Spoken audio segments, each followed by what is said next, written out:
screens under starlight's beam. Heroes rise in this night they gleam. Pages turning as fate intertwines. Saturday night it rewinds. Spinning tales poke the mind in that city's electric light is torch. Heroes fight every moment feels so right. Welcome to that weekend thrill where stories fashion dreams at will. In this world we take a fight. Saturday night special guide in the night. Wonders, heroes unite. Comics and anime and bring new light. Journey through panels and vibrant screens. This colorful tapestry. Welcome. It's Saturday night, which means it's time for Saturday Night Special, the 6th best show on Renovision. With comments such as, "For the love of God, let your friend stay where he's at," SNS, and that channel is a rest area toilet bowl, and you don't need any more stinking up the best comic YouTube show going. And this is an absolute terrible watch. Such douche chills. How about we check in with Jedi Johnson and see if he thinks the boys are ready to start the show? But I still think we're more prepared than SNS, even with the rush who did on the show. Well, shit, I hope you boys are ready to bring the mayhem, because an all-new episode of Saturday Night Special starts in 3, 2, 1.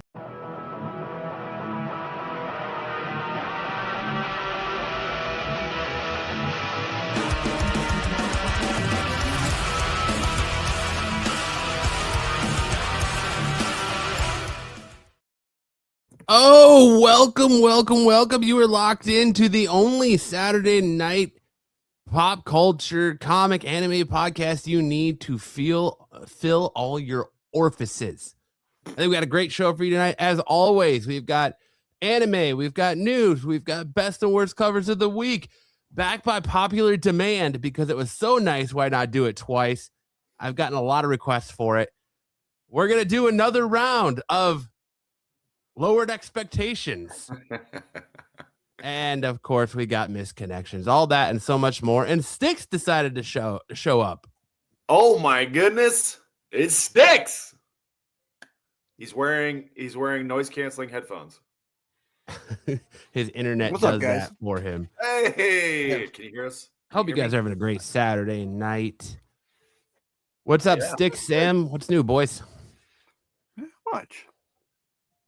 Oh, I've been following this guy on That's a little creepy. Instagram. I've been following this guy on Instagram. Happy Healthy Human Being is his account. I swear he is either a vampire or a Highlander, immortal. We got to look this guy up.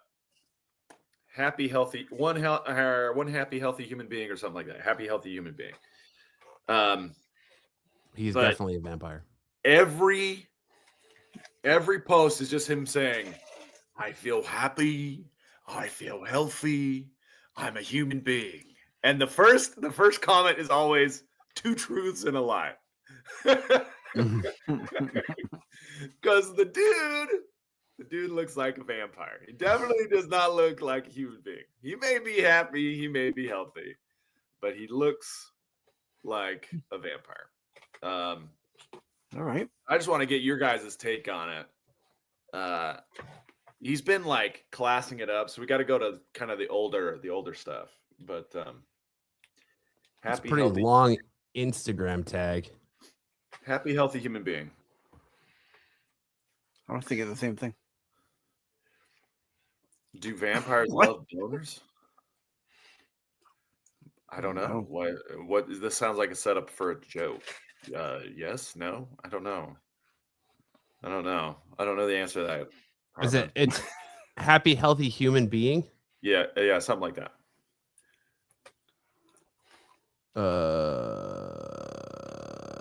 No. I'm not finding an Instagram account by that. You're gonna make me look for it. Yeah. Happy, I feel healthy. God forbid you do something other than just sit there, Sam. God forbid I make you Google search something. I do a lot. How dare you? Happy, healthy. Oh, this is the guy. I think I got it. A happy, healthy human being. Is what it is. One happy, healthy human is his post. The number one, followed by happy, healthy human.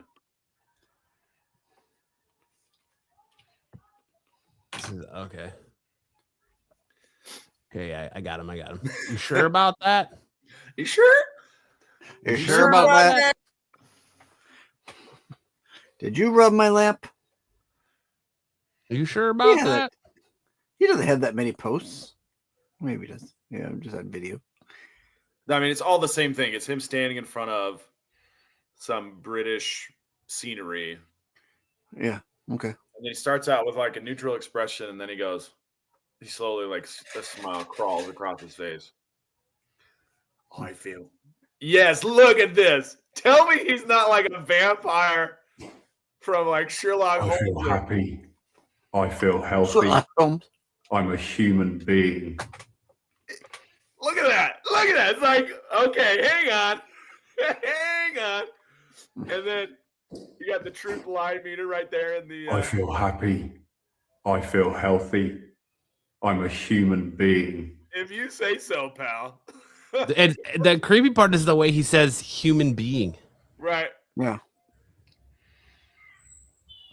I feel happy. I feel healthy. I'm a human being. I don't believe you. Yeah. I am not an animal. I am a human being. Hey, look. Oh. Hey, is this somebody we know right I here? feel happy. Blowing up before our eyes? I feel healthy. Go to I'm a human being. some of the older ones. Yeah, the comments are all going to be the same. It's like, 2 truths and a lie. I feel happy. He is what he eats. I feel healthy. I'm a human You are what being. you eat. Yeah, for sure. There's other ones. Don't get stuck on this one. He's hypnotizing you. I mean, I appreciate the kill. Watch when he forces the smile, right? I feel happy. I feel healthy. I'm a human being. See, my comment here is he's a Highlander. He's not a vampire. He's a Highlander. I don't know, man. The one with the little bowler hat. This one, I was like, okay, hang on. I feel happy. Now he's getting the. I feel healthy. I'm a human being. He's a Twilight vampire. He sparkles in the sun. He looks like a straight vampire. Look at that one. You'd never beat the allegations with that. Look at that look. No, goat. Get out of the goat. I feel happy. My I goat. feel healthy.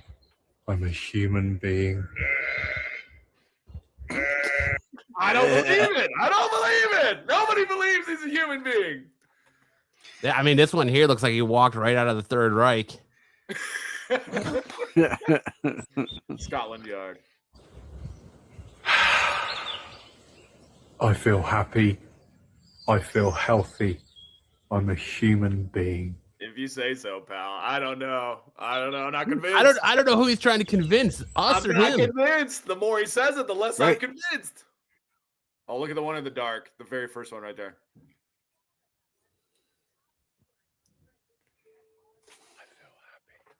Oh God, he's whispering now. Dude, that just gave me chills, man. Jesus. Dude, this guy. Cardi says, I don't believe any video under 7 seconds. It's probably a good rule. Oh, Dude, he man. is a vampire. He's 100% a vampire. He's an immortal.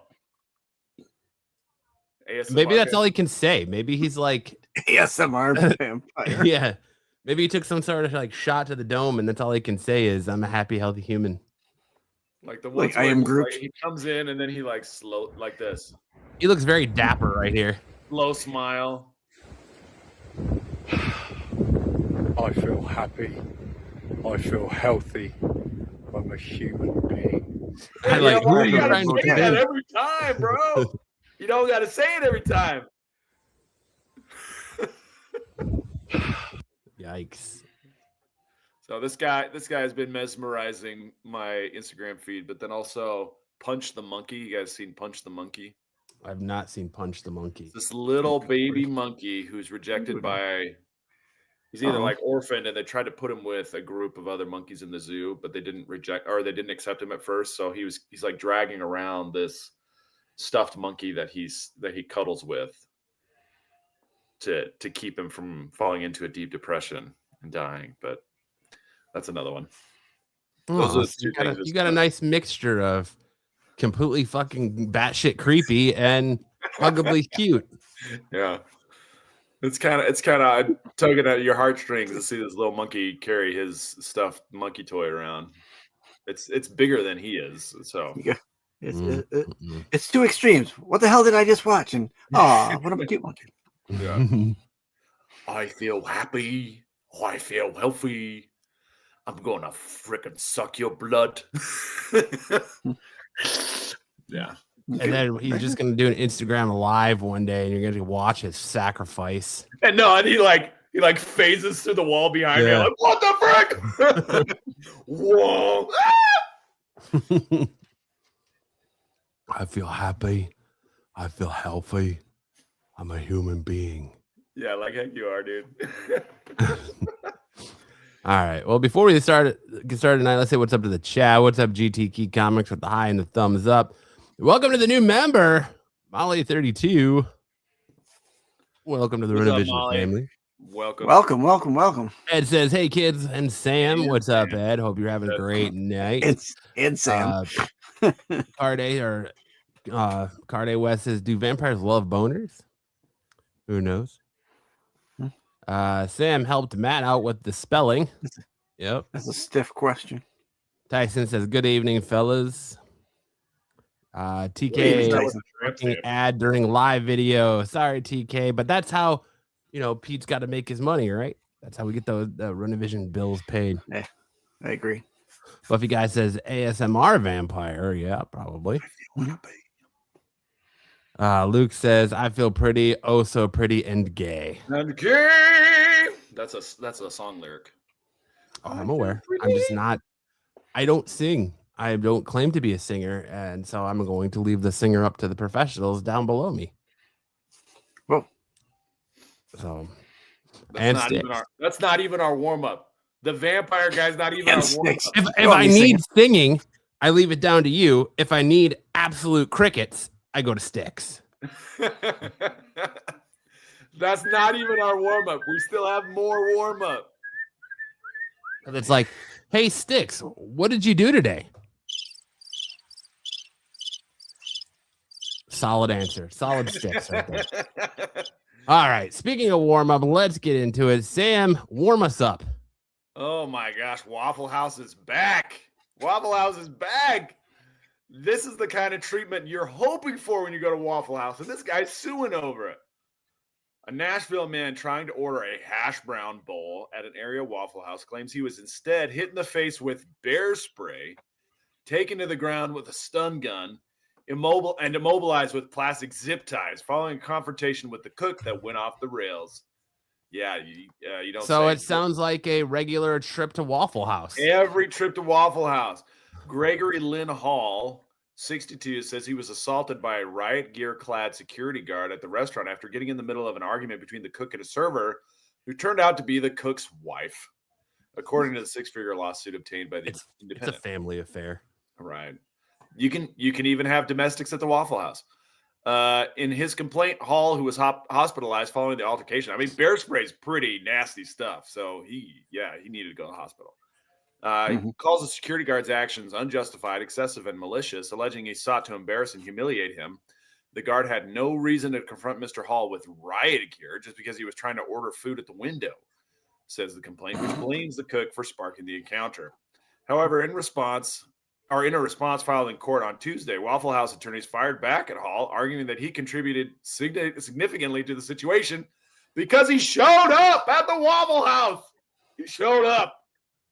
What did you expect to happen to you at the Waffle House?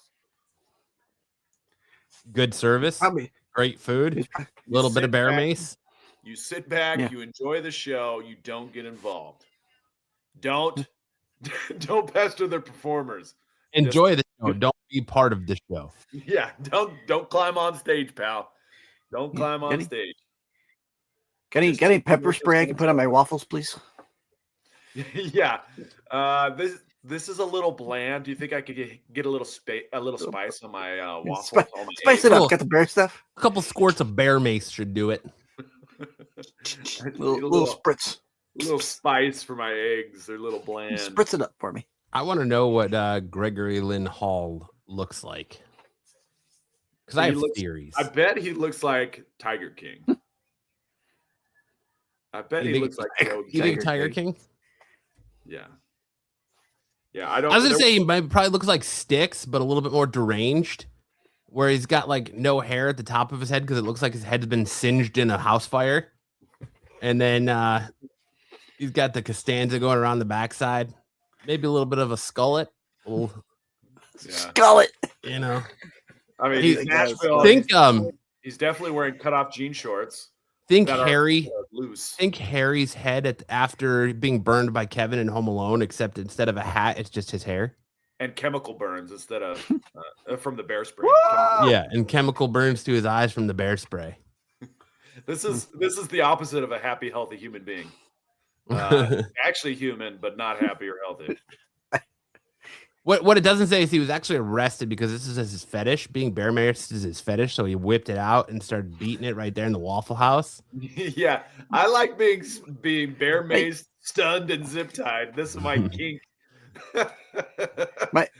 We'll call it the Waffle My House. theory would be. My theory would be he comes in and he's always trying to order like Whoppers. Hey, can I get a Whopper? That's why his OnlyFans page is named Waffle House Blues. Yeah, there you go. They don't sell Whoppers at Waffle House. I love that Waffle House is so dependable at providing violence nationwide. Does not matter which branch of the Waffle House you go into. There's going to be consistent violence going on inside. I mean, always delivers. That's what happens when you're open 24 hours and the first thought after the bar when you're all sloppy drunk is let's go to the Waffle House. Buffy says, yes, Carday. I feel happy. I feel healthy. I feel unconscious. I like that you throw it in there with the accent too. A nice touch. Oh man. Bet he has his sister's name had a heart on his arm. Absolutely. Absolutely, Luke. 100%. So one of my favorite stories about the Waffle House, I saw this gal post on Reddit. She's like, I think something's wrong with my fiance. She would go to the Waffle House with her fiance, and then one time he ordered eggs over easy and they came out scrambled. And so he went back to the cook. He said, I want these over easy. And then they came out like a different way. It was over hard or sunny side up or something. And he went back into the kitchen again and started fighting with the chef, like fist fighting with the chef. They started fighting. And he got thrown out. And his fiance the girl was like, hey, maybe we don't go back, right? We don't need to go back. And he talked her into going back to the Waffle House. And again, he orders eggs. And again, they come out wrong. And then again, he gets into a fight. And she's like, okay, we are never coming back here. And then he started going on his own. He goes on his own, orders eggs every night. And if they don't come out right, they have a fist fight with the cook. And it's been going on. It's been going on for weeks. And I was like, that's because this is his best friend. This is the person he wants to spend the time with, right? This is what they do. They probably have a YouTube channel. You probably have someone somewhere with like a hidden camera at the counter recording all this. And it goes up on like Bum Fights or World Waffle Star Fights. or Waffle House Brawls or Waffle Fights. He's the going first there. rule about Fight Club is you got to do it at a Waffle House kitchen. Yeah, right. He's going there because there's something he's getting from these fights that he's not getting anywhere else in his life. And Excitement, he's just not going to be satisfied. attention, pleasure. Attention, physical touch. A lot of things gonna be going on there. Ma'am, I think there's some jelly on my pancakes. Oh no, that's not jelly. It's just our chef's blood because he just got in a fist fight over some eggs. No, that's the chefs. The chefs all know how to fight. Let's be real. The chefs all know how to fight. It's the patron. It's like, oh, what is this? Oh, it's a tooth. Oh, there's a tooth in my tooth. but she never had the thought, maybe I should marry this guy or shouldn't marry this guy. Nah, that's just boys being boys. That's just boys being boys. Boys will be boys. I would not be surprised if the egg cook ended up being the best man at the wedding. Oh, 100%. Like no cops are ever called. They just get into it, and then he goes home. See you tomorrow. All right. Yep. See you tomorrow. He's like, I'll be back tomorrow. And if these eggs aren't over easy, I'm gonna beat that ass again. He's like, yeah. All right, Jerry. We'll see you tomorrow. We'll see you tomorrow. All right, Corey. You have a good night. Keeps getting his ass kicked. Keeps coming back to get it kicked. That's what Waffle House is all about, Gregory. You don't go to Waffle House and not expect that kind of service. Right? You're almost asking for it. If you don't want to see like a kitchen MMA fight, don't go to Waffle House. Yeah. Mm-hmm. Waffle House arguing that he contributed significantly to the situation just by showing up. That's the truth. That's the truth. If anybody starts a story, so the other night I was at Waffle House, you're in for just you brought this on yourself. Story. You brought this on yourself. You're in for like the story of a lifetime. Yeah. Oh, my favorite Waffle House clip is the waitress who gets a chair chucked at her and she one hand catches it. Oh yeah. Like she's Kung Fu Panda and just like spins it around. It's freaking awesome. Like a WB cartoon with a sheepdog and a wolf. Yeah, for sure. Morning, Ralph. Morning. Yeah. Anyway, that's our warm up. So, if you want to share your Waffle House stories in the chat, feel free. It's gonna be a Waffle House kind of night, huh? All right, Sam. Well, that's a good one right there. But let's get into some news, shall we?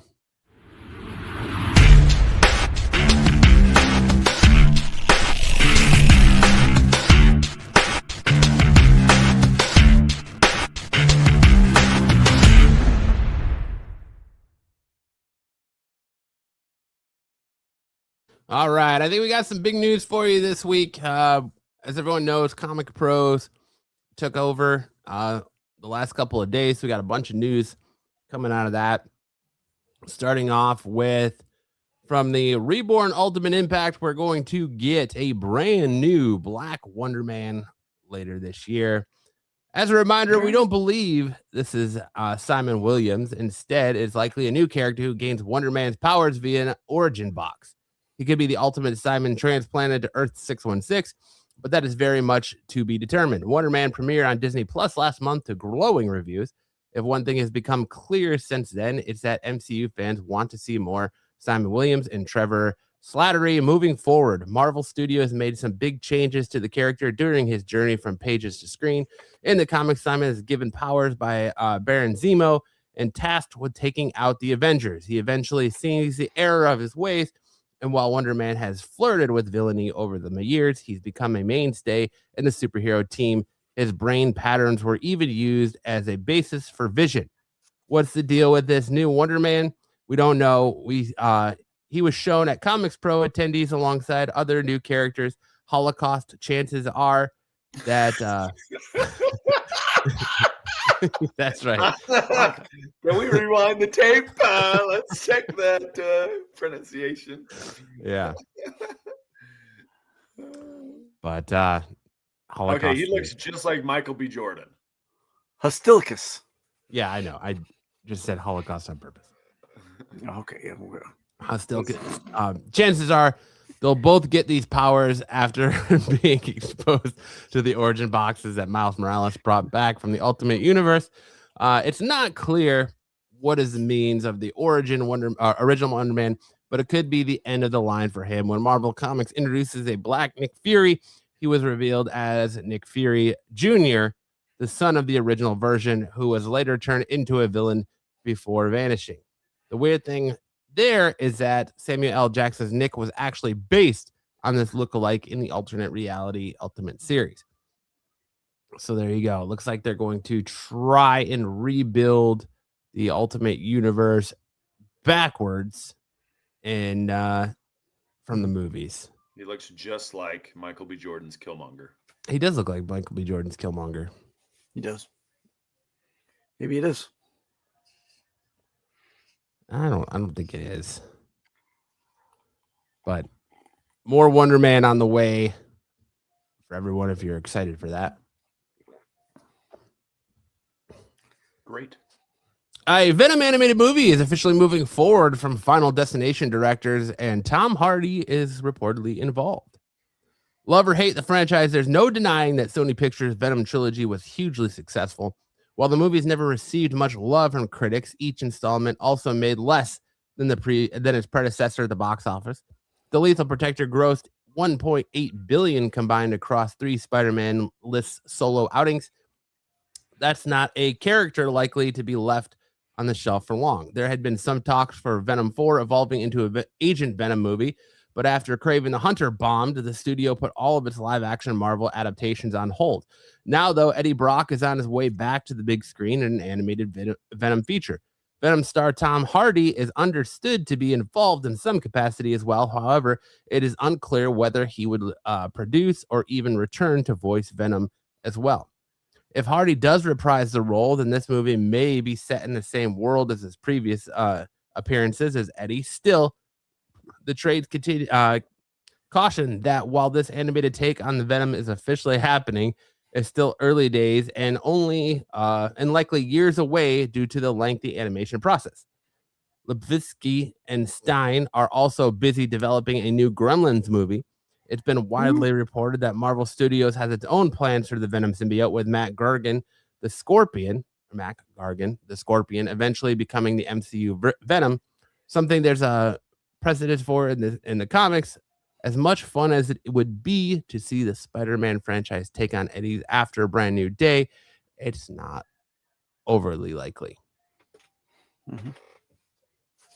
So, kind of agree. There you go. Might get some more Venom. Like a cross of Spider-Verse is what I get from that type situation. Okay. Yeah. Well, neat.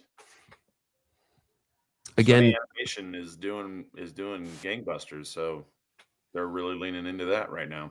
And I kind of wonder if it's gonna suffer the same fate, being Spider-Man-less. If there's not, I bet you that's probably like across the Venomverse, because they've been doing that comic book. I wonder if that's what it's going to be, is like a Across the Spider-Verse spin-off, Crossverse.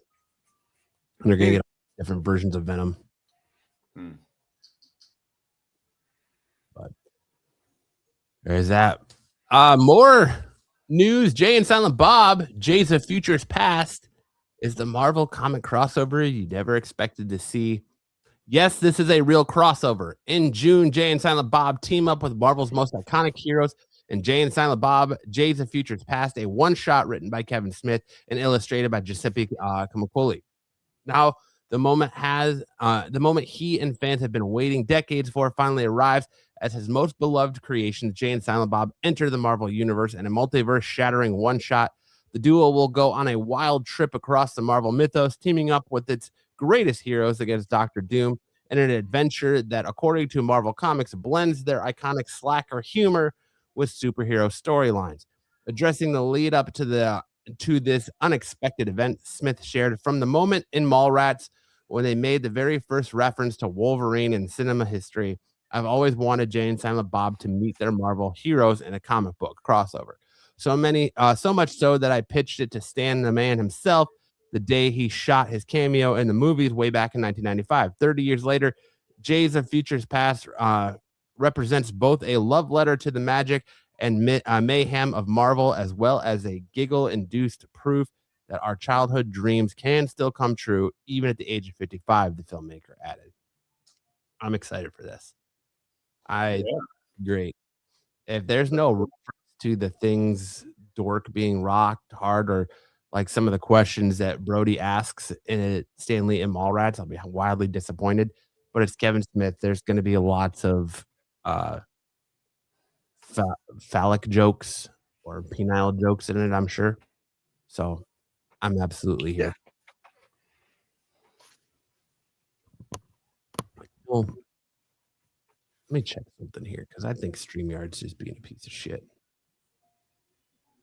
Okay. What's up? What's happening? It's like there's no chat in StreamYard. I noticed it wasn't moving. Oh well. We press forward. DC reveals Absolute Green Arrow, Red Hood's return as Teen Titans leader, and Batman Bad Seed event and more at ComicsPRO. DC Comics has revealed several new series at ComicsPRO, including an expansion of its Absolute universe with the launch of the Absolute Green Arrow by Pornsack. What? I don't know. Pornsack. That's Pornsack. what it looks like to me. That's what it's- Pornsack. Does look like Pornsack. That's what it looks like.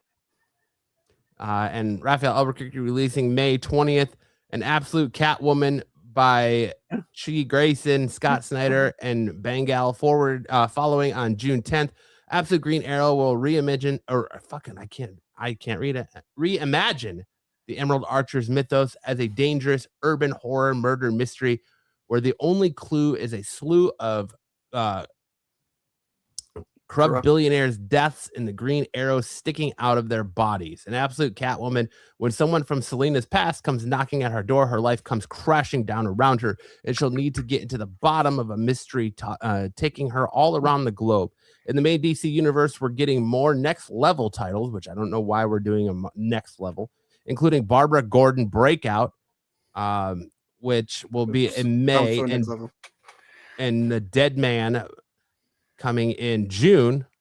Framed, outlawed, and hunted after she's arrested for aiding in the Bat family, Barbara Gordon is shipped off to Supermax GCPD Commissioner Vandal Savage's personal prison. She will find herself alone and surrounded in a place where nothing is what it seems. The Dead Man, meanwhile, will conjure a story about life, death, and everything in between, replete with paranormal activity, possession, and a profusion of other pungent. Poignant. This is above my mediocre peculiarities. Peculiarities. The biggest surprise is a new Teen Titans series from Kyle Higgins and Daniel DiNicolo, which brings Red Hood back to the DC universe after last year's failed relaunch.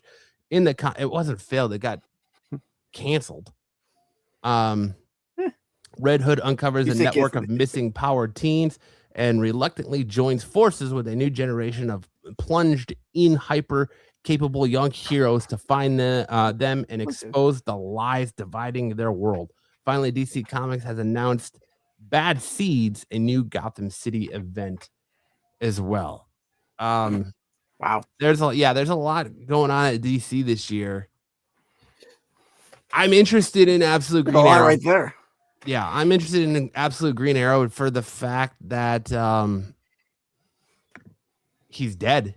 And so how are we going to, is it going to be before he gets killed by Absolute Hawkman in the Absolute Evil? Mm-hmm. Or are we going to get something after all that? That's what's intriguing to me is he is dead. His design looks awesome with that mask. Yeah. Are they going to give us the absolute version of the Lazarus pits and he's going to be brought back to be the Lazarus pit? Yeah, there. See, Kevin and I are on the same page here. Yeah. Is he going to be brought back to be a Lazarus pit? Who knows? It's just very interesting. Damn Buffy. I'm not. Yeah, I do put the ill and illiterate. You are absolutely right. Some days, man. Some days. You can't deny that Absolute Batman or the Absolute Universe is doing gangbusters for DC. More than probably they even thought it was going to do. It's their most selling. Like, there's no other comic books. It's the only thing selling. selling. Yeah, It's the only thing selling. yeah, and especially with, and I'm interested to see how hard DC gets hit after KO ends next month. But yeah, Absolute stuff is all that's selling. It's all selling. It's all really, really great. I mean, I did bail on Absolute Green Lanterns just because I lost interest in it. But Absolute Superman's great. Wonder Woman, Batman, Martian Manhunter, they've all been really good. I'm intrigued by the Green Arrow stuff. The DC, I mean, I appreciate their next level attempts here, but they're bringing back characters that have had solo stories that nobody cared about. Right. You know, so you're getting Barbara Gordon, but she's, in prison. Okay. You're Dead Man. That's interesting enough. And then a new Teen Titans series that's got Red Hood that has nothing to do with your normal Teen Titans cast. I'll give issue 1's a fair shake, but I'm really not like all that interested in this. And especially like Marvel, we got a story coming up with Marvel's nothing but just event books now. It feels like all you're getting is event after event after event after event after event book now. Yeah. And so I'm not really, this is all you're getting. I'm not really like that enticed by what Marvel's been putting out. And let's be honest, Marvel has been putting out a lot of crap on a weekly basis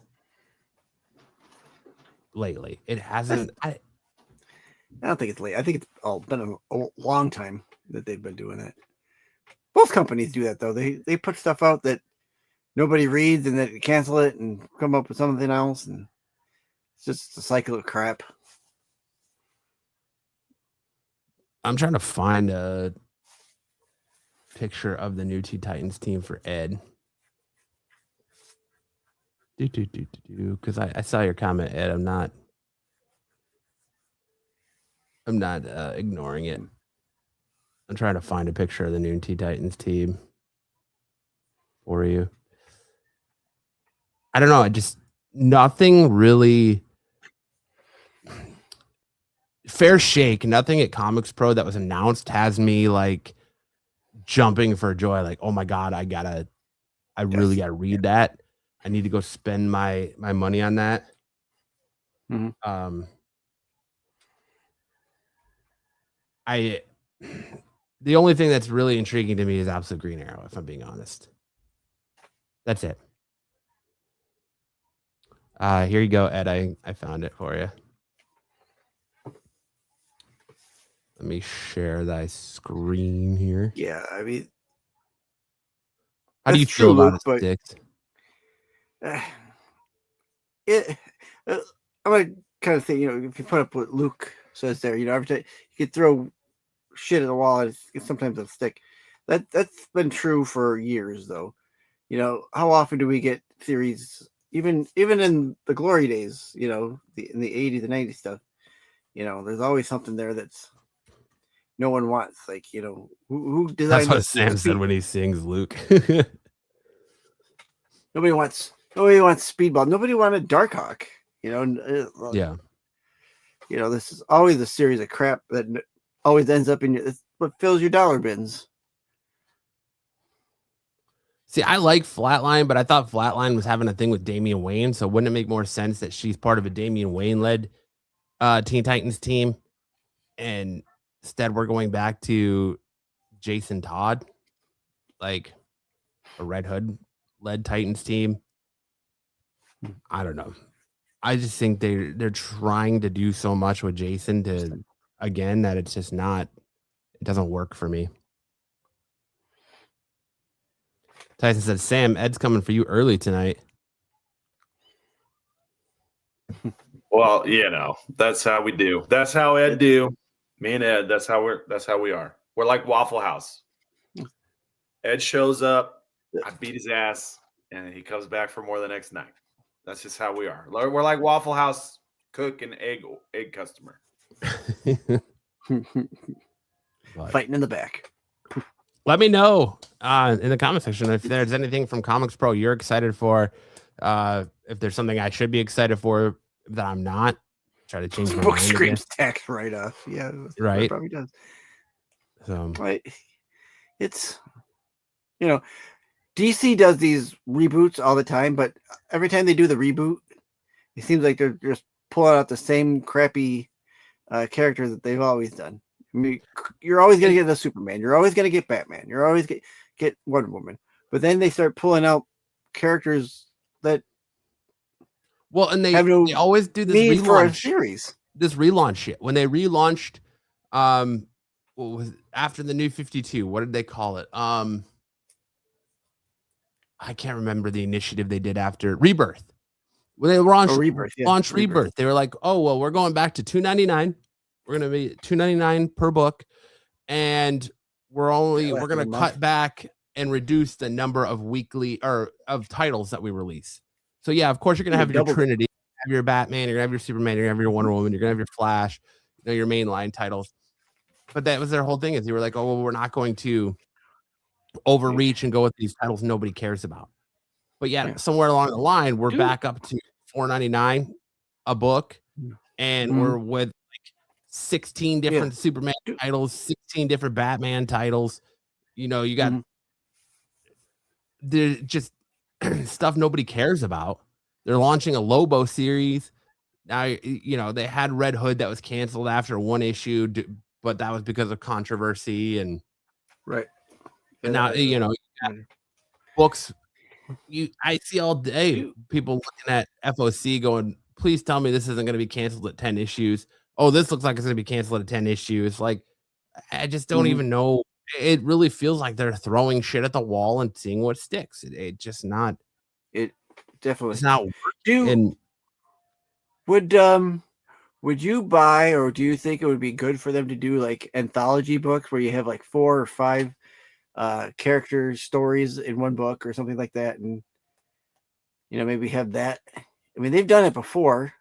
Yeah, I mean, you could use you could do a book that has the cast of characters in it but not everybody needs their own standalone book.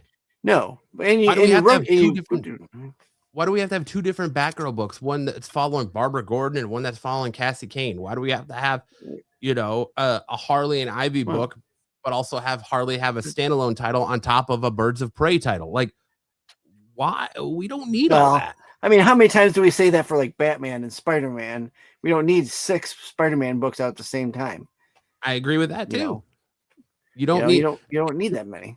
Amazing, spectacular, spine tingling. You know, you don't need all of Savage. Yeah, I only buy Amazing. I don't even buy anything if it doesn't say Amazing on the cover and it's part of that whole line. I don't buy any. I don't buy any of the ancillary stuff. Number 8 on the way. I mean, Ultimate just ended, and I really enjoyed that. But yeah, like Miles Morales, all these different, you know, you got the Spider-Man animated series book on top of Amazing, on top of this, on top of that. It's just like, all right, you know, and Batman, like DC. Look at DC. You have Absolute Batman, then you have the Batman Hush 2 stuff that Jim Lee's working on that was actually supposed to wrap up before Matt Fraction's run started, because it's supposed to end that run to where Matt Fraction's run picks up. And that's been pushed back to like May or June. And then Matt Fraction's stuff is already 5 issues deep. So it's like, what are we doing? DC's all over the place. Marvel's all over the place. It just, the most coherent thing seems to be Transformers and G.I. Joe as far as comic books go right now. But well, yeah, because they only have like 2 titles to worry about.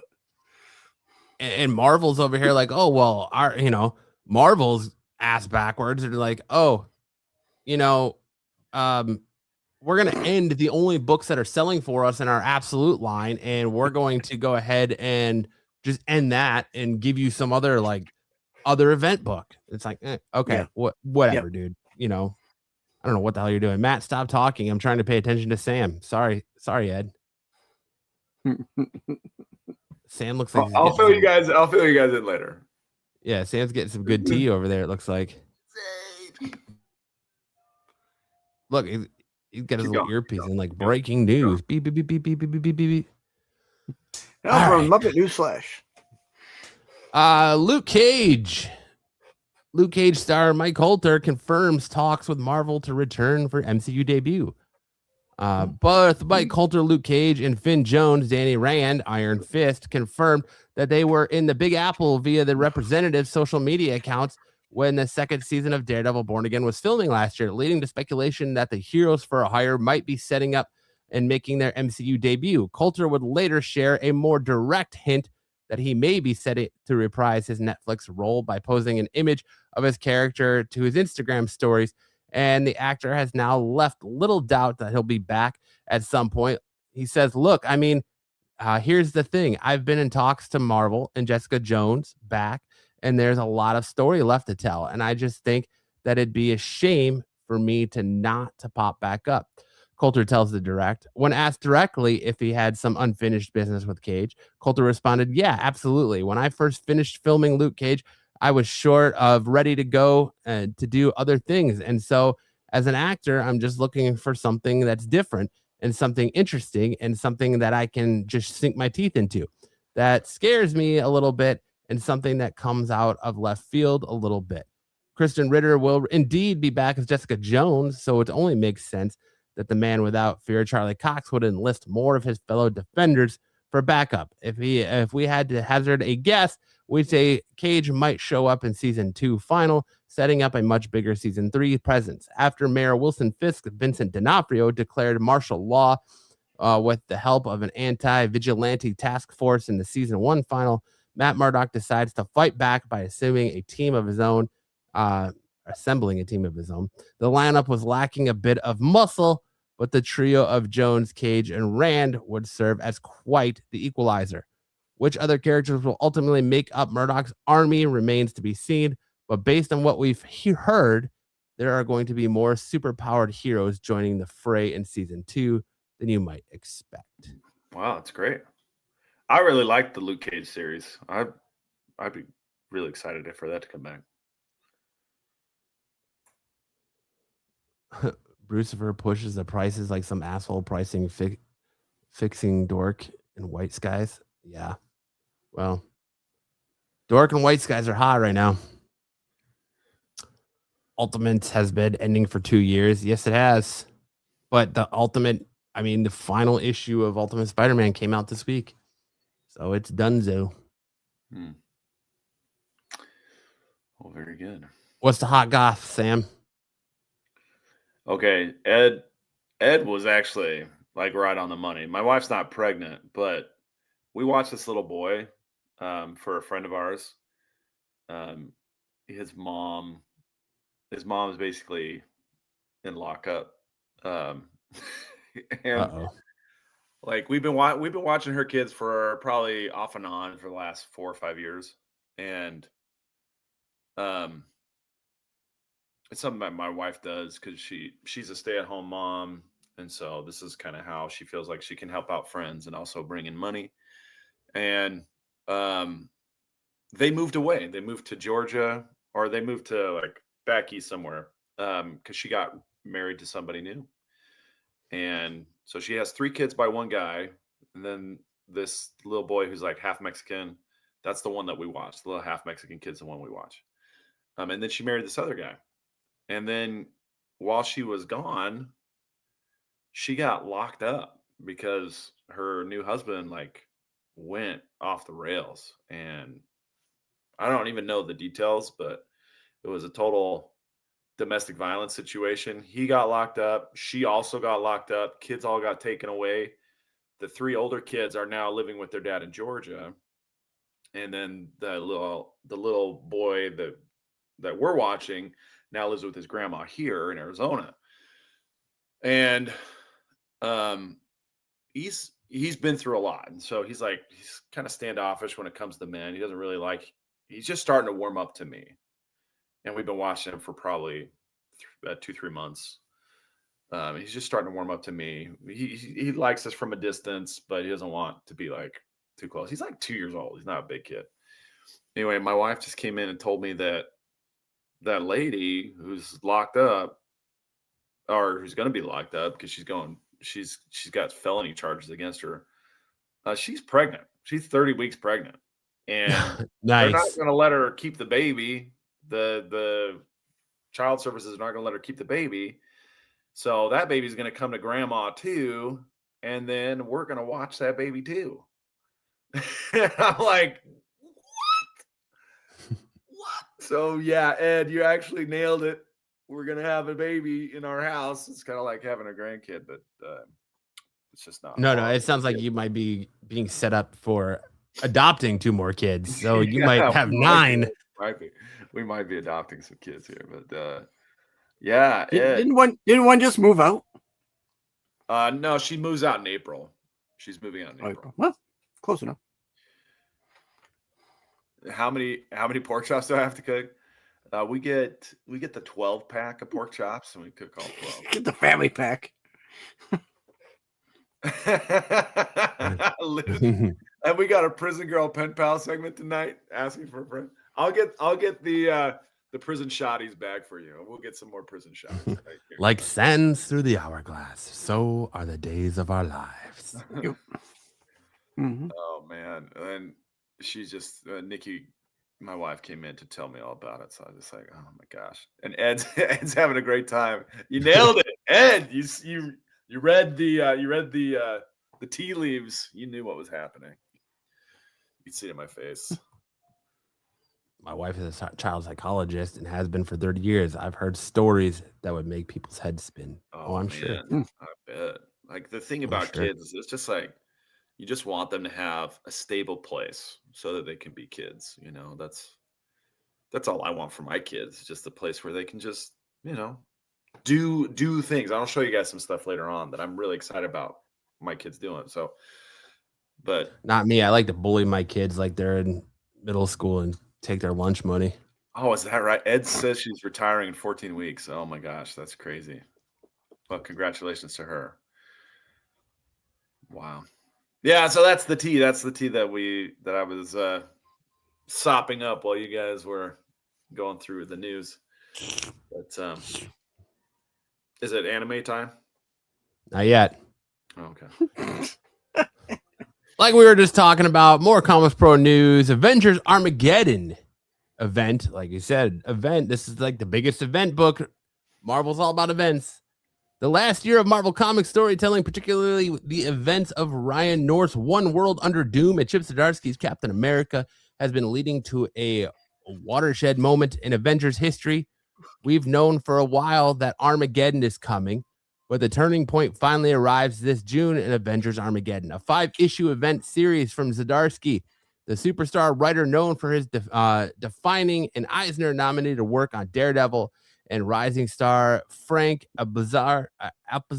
Fuck, I butchered the shit out of that one. Yeah. And Dilo Diaz, the artist duo behind Doomed 2099, in recent issues of Captain America, following key buildup in Captain America and Wolverine Weapon of Armageddon. Avengers Armageddon leads to a transformative shakeup for the team, the likes of which, according to Marvel's comics, haven't been felt since Avengers disassembled. The saga begins in Latveria, where Thaddeus Thunderbolt Ross, aka Red Hulk, claims Doom's homeland for himself, igniting a global conflict where the Avengers assemble against him. Explosive escalations will force them to unleash a power that changes how the world views their mightiest heroes forever. This pivotal chapter will lead directly into a new era of Avengers starting later this year. Avengers Armageddon is also expected to deal with the fallout from the Ultimate Endgame, the end of the Ultimate Universe, and the origin boxes that Miles Morales has brought back to Earth 616. Miles just fucking everything up. In terms of what all this means for the Earth's mightiest heroes, that obviously remains to be seen. However, we'd bet on Zdarsky taking charge of a new Avengers series in the wake of this event, especially as he's the main architect of Armageddon. I don't really consider it an event, but I think just because of the nature of the internet and also my striking designs, it invited questions.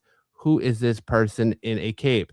And what is this cube they're holding? Zdarsky previously said, I just don't write that way. I'm not like, all right, here's an event, but I just wrote a story and then I thought was big and cool and interesting. And then Marvel liked it. Oh, wow. this is a cool event. I'm like, oh yeah, okay. I guess that's what it's called. The Wolverine miniseries kind of cropped up in my head. So we added that to it. So it feels like this big thing. God, the more I talk about it, the more I realize I'm doing an event. You're doing an event. And that's all Marvel is event books. So I don't know. Because there was a variant that was called the final variant on the last issue of Miles Morales. So I don't know if it was canceled yet. I haven't heard that it's been canceled. It might be on hold until after the events of Ultimate Endgame and what plays out there. So we'll have to see. No, I'm not starting over, Ed. Sorry about it, Ed. Just know that there's another Avengers book that's going to supposedly shake up the landscape of Marvel Comics coming from Chip Zdarsky. There you go. Yeah. Latveria is Greenland. There you go. There you go. Pretty much. And Thaddeus Thunderbolt Ross is Donald J. Trump. He's Orange Hulk. Hulk. There you go. You've been filled in. But now to get us even more filled in with some deeper penetration, we're going to hand it over to Sam. Oh shit. We're going to head over to Sam for some big news in anime. Watch your ears.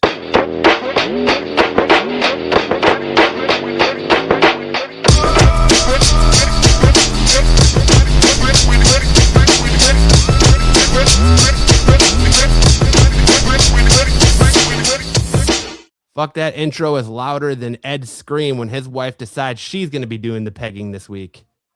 Wow. Got him. All right. And what you got for us in anime? Take a deep breath, Ed. We'll get through it quick. It was kind of a slow week for anime. We got the Demon Slayer movie, the first one, coming back to theaters on March 6th. So if you missed it the first time or you want to go see it again, you're in luck. It's coming back. And this is before it's released digitally. It still hasn't been released digitally. All right, next up. Ed's already bought 2 tickets. Oh, yeah, I doubt it. I highly doubt it. Bleach, the Stories project, is going to be releasing episodes from the Soul Society arc starting February 21st on the official YouTube channel. So if you're a big fan of Bleach, the old episodes, they're going to be doing this. I'm not sure. I think they're just for free. Like they're just trying to release it for free. Like right now, all you can get is Bleach on Hulu. So they're going to post it on or Hulu or Disney Plus. They're going to put it on YouTube so you can watch them every now and then. But they're only going to be available for a couple weeks before they get taken off. So check that out. And then we're going to just kind of go rapid fire style. The Kagurabachi manga part 1 has ended. It had 112 chapters. It's a very popular manga. And I think there's going to be more. There's going to be more to it because it's a cool world. There's lots of things to explore, but the first part has ended, kind of like Chainsaw Man had part 1 and then it moved into part 2. We also have the sequel anime Bakido to Baki Hanma that's coming out in February 26th on Netflix. And then we'll go to the next slide. We also found out that Kristen Bell is going to be voicing Amy Rose in the Sonic 4 movie. And anime... That's not surprising to me at all. I wish they would have found somebody else, but... Yeah. Then the anime Akane Banashi is going to be premiering at a special world premiere at a New York Japan Society on April 1st, looks like. And then again a special screening on April 4th. In Boston. At Anime Boston. In Boston. And then we have a manga spotlight from Jujutsu Kaisen Modulo, which is a sequel series. Jujutsu Kaisen just ended. This is showing up to wrap up some of the themes and questions that were left unanswered in the original series. Particularly, should we do something about all the cursed spirits on Earth that are causing all this trouble? and the answer is being given by Yuji Itadori, and he's planning on taking out all of the curse spirits. And here you see him taking on Mahito, who he had unfinished business with in the original series. It's kind of a stark counterattack that he's launching against Mahito in this particular panel here on the right. Say what you want. You may not like anime or manga, but goddamn, you got to respect the art on that page because that is crazy. It is crazy. Yeah, I really liked that panel. They've done a really good job of these sort of dramatic panels. But this is by far the most dramatic of those panels. So really, really liking this series, and it's probably the most popular one on Manga Plus and Shonen Jump right now. So check it out. You can look it up on the Shonen Jump Plus app. All right, this is a segment that I'm excited about. So I'm going to call this Dean Tales. Dean is my youngest son, and he has taken up drawing. I got him it's like an iPad, but it's a drawing tablet. And he has started a comic book that he's calling Anti-Heroes. He's going to do several series, but this is one that he's working on right now. And these are a couple of characters he's designed. And I thought I would just highlight kind of his growth as he's starting this. He's 10 years old. We'll see what he's doing when he's 11 and 12 and all that kind of stuff, and see where these tales go. And if it's good enough for you guys to want to dive in, we might do some chapter reviews here on the channel. Sam's got faith that Pete's gonna let us keep doing this for his kid to turn 11 and 12 years old, huh? Well, I mean, I thought this panel with the electrocution where you can see the skeleton through this, I thought that was pretty good because he's doing this all by hand. It's good. It's very good. So really excited about that. Yeah, exactly. Zap is what it says. It's kind of like the zap and the lightning text. Yeah, so that was pretty good. So as he develops his art, then we'll show more off. But I also the mask, the guy in the white mask, that's kind of based on a mask I did for Dean. I made for him for Halloween, where he wanted to be the guy from what's that one with the bugs, like the black and white bugs, and it's like a big maze. Well, it's a video game. You guys know the game. But I made a mask for him, and then he just took the eyes out and made it look like bugs. Yari Revenge? No. And this other one looks like Deathstroke. Yeah. Yeah, but he's got shading on the characters. I'm like, oh, that's cool, man. Look how cool that is. That's really good. So I was really excited about it. Just wanted to share it with you guys. A proud dad moment right there. All right, and then we've got a couple of flag football highlight reels from our absolute domination today. Got some defensive highlights where we're intercepting the ball at close range, and then almost getting it back. Already better than Liefeld. Had some great interceptions, and then if you'll go to the offense, no pouches. Go to the picture highlight. That's the offense.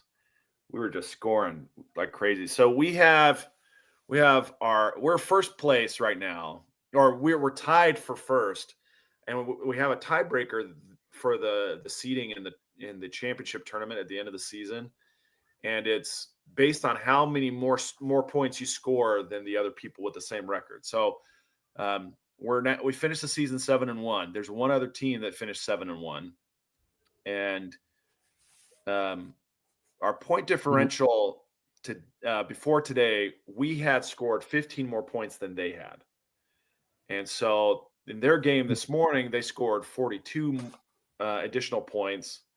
So we had to score 28.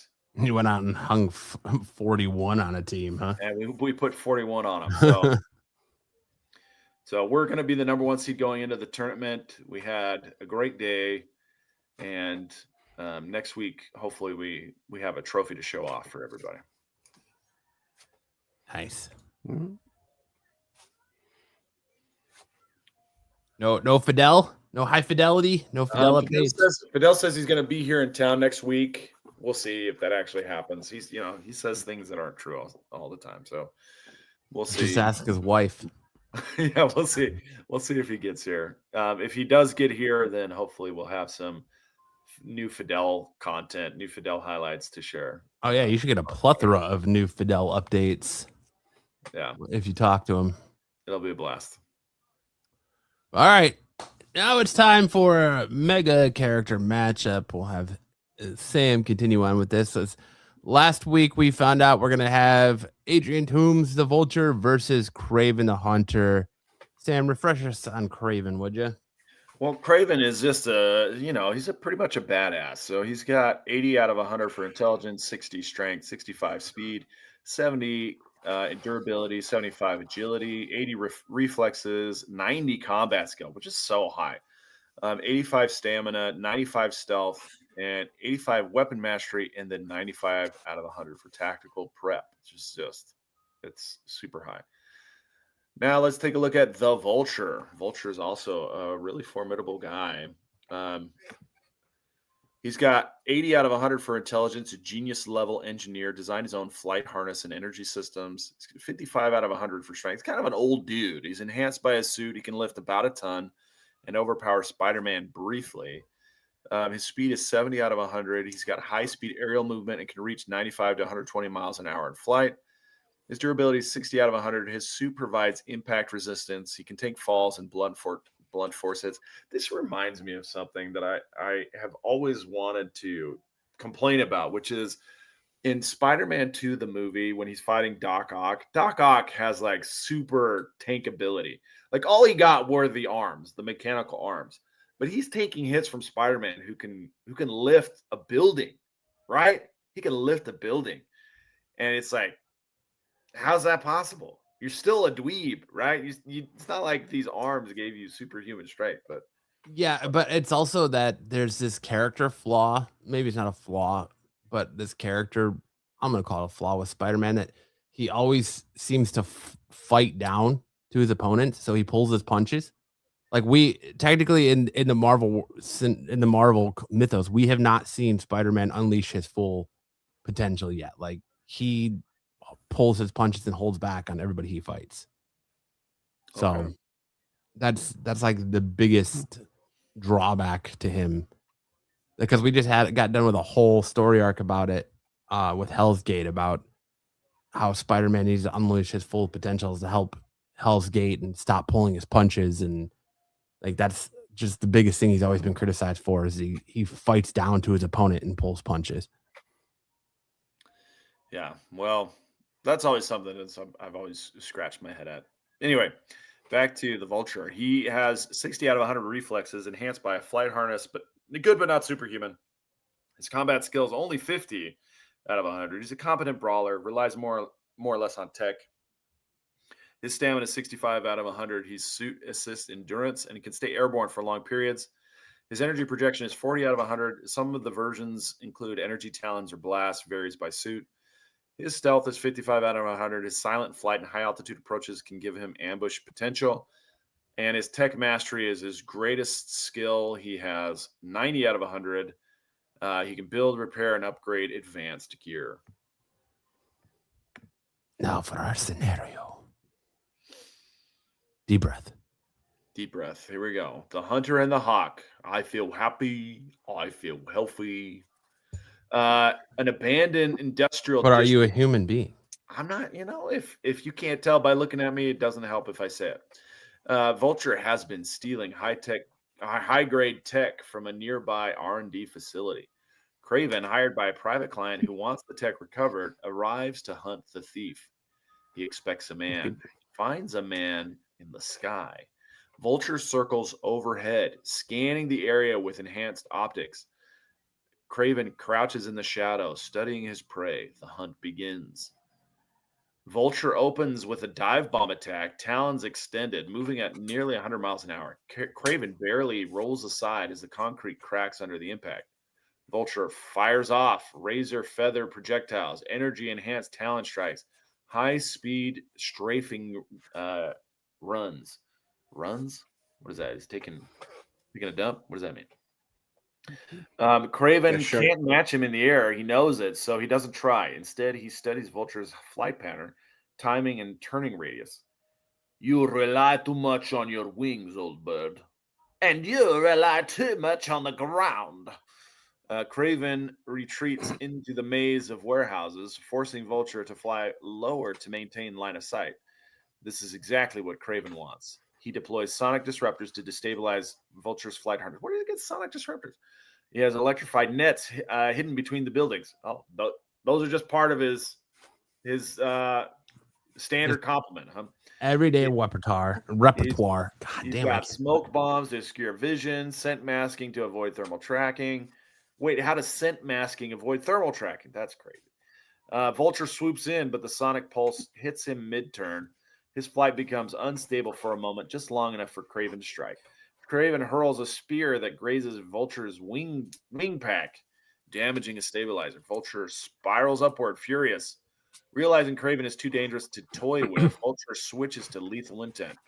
He unleashes full power energy talons, a high-speed corkscrew dive, and a shockwave burst. It's basically like he's breakdance fighting in the air, right?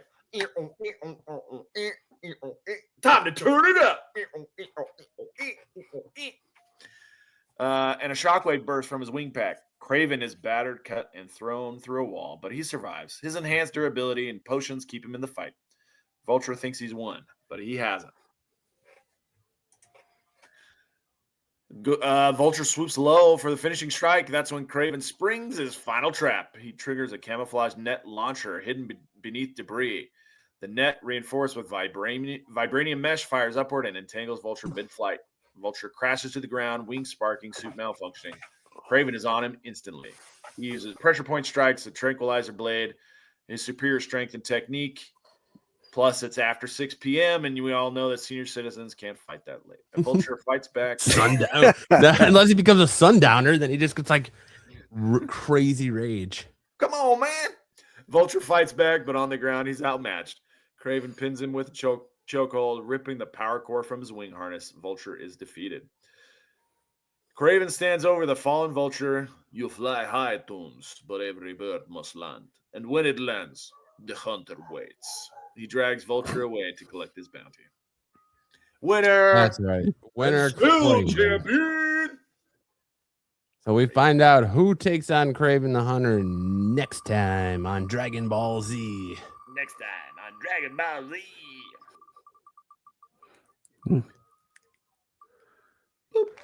Black Bolt. Black Well, it's Bolt. been nice knowing you. It's been nice knowing you, Craven. It sounds like it's your turn to explode disperse. at a whisper. Disperse. If Craven gets out there and says, I feel happy, or I feel healthy, or I'm a human being, I think he'll be okay. Maybe. I do like this picture of Craven with his Tom Selleck level pussy duster over here. Yeah, for sure. But all right. Now it's time for best and worst covers of the week. Kind of a light week this week after a massive week we had last week, but let's get into it.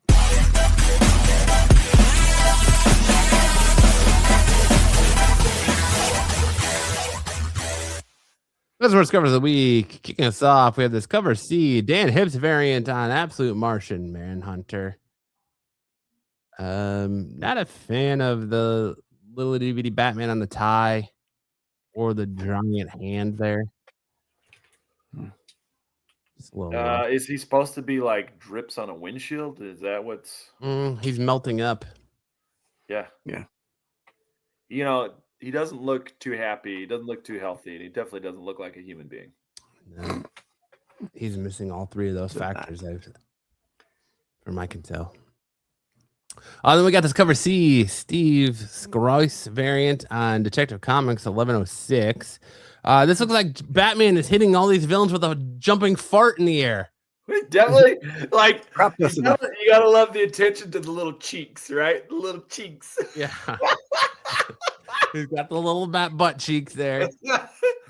But he definitely looks like he is jumping to fart in the air and hitting all of these guys with deadly bat gas. The bat cheeks coming at you. No, Batman, please, no. Yeah, he's got tiny little cheeks too. The tiny little cheeks poking out. Are those his cheeks or are those his testicles? Those are well, that's a good question. That's a good question. If those are his testicles, he's got bigger problems, right? He's got He's got tiny little cheeks. He's either got midget cheeks or elephantitis of the sack. I need those sugar-free gummies. I need to reload. Alfred, sugar-free gummies. Either way, he's hitting all those foes with that deadly gas attack. With the tiny little bat cheeks. And then we got this other cover D Dan Hips variant on Justice League Unlimited 16. Okay. You get a full-on cock in the knee right here, man. Just full-on fucking raging boner. Veiny.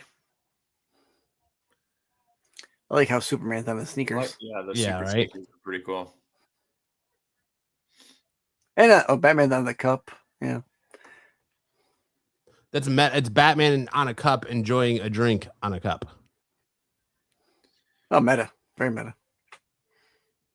And then we got this 125 Philip Tan variant on the Punisher #1. That can't be tan. Oh, it is. Oh, God. He doesn't look happy or healthy. Yeah. Doesn't look like a human being though. It looked like somebody graduated the JR in Rob Liefeld's School of Drawing the Punisher. Yes, he is joining the Australian breakdancing Olympic team. Sam's son could do better than this. Yes, he could. Yeah.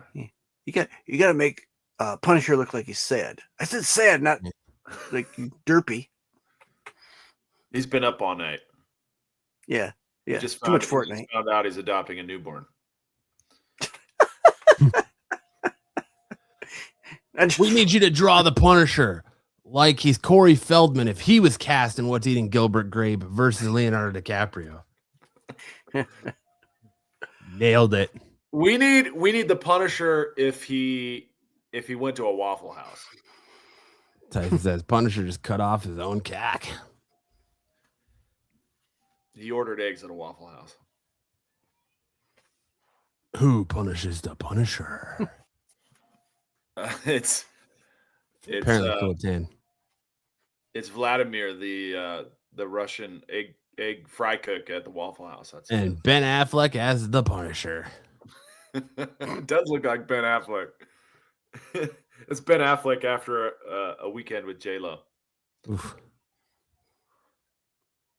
All right, next up for our best covers of the week, we have this Absolute Wonder Woman 17 Bettina DeLuise variant. Love that close up of Absolute Wonder Woman looking like she's ready to throw hands. She looks like Gina Carano getting ready for her fight against Ronda Rousey. Yes, isn't that exciting? Yeah, I'm excited about that. Gina Carano's a babe. Yes, she is. I went on Kelsey and put 10-1 odds that a boob pops out. Yeah, that's a parlay I can get behind. But Boob pops out. yeah, I think Ronda Rousey's gonna hit her with an uppercut and a boob's gonna pop out. Tyson did take Ben's cock and balls.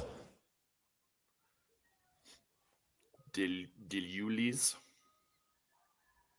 I don't know. I haven't seen Gina Carano's nipple to answer that question. I wish we could. Then we get this Jenin cover on Batman Detective Comics 1106. Now here's a Batman who's wearing hockey pads. Yeah. I'm not Bane wearing Batman. hockey pads. I'm not afraid. You are. God, that's sweet. When I first saw this, I thought this was a Mark Spears, but it's not. Looks like a Sub-Zero Batman mask. Kinda, yeah. It's still pretty dope though. And then we got this Clarky Black History Month variant on Green Lantern 32. That's pretty Assuming good. Jonathan Stewart. Very cool.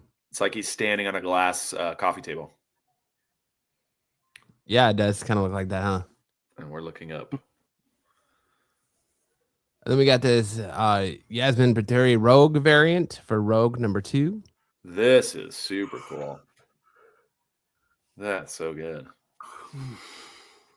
There's another cover for this where everyone's tearing it apart because she's like absorbing all the different people's powers, and she clearly absorbs Wolverine's powers, but she's got adamantium claws, and so everyone's like ripping it apart. Like, how the hell did she adamantium claws? Wouldn't it just be like she absorbed the claws or his healing factor? Like, how does she absorb his adamantium claws?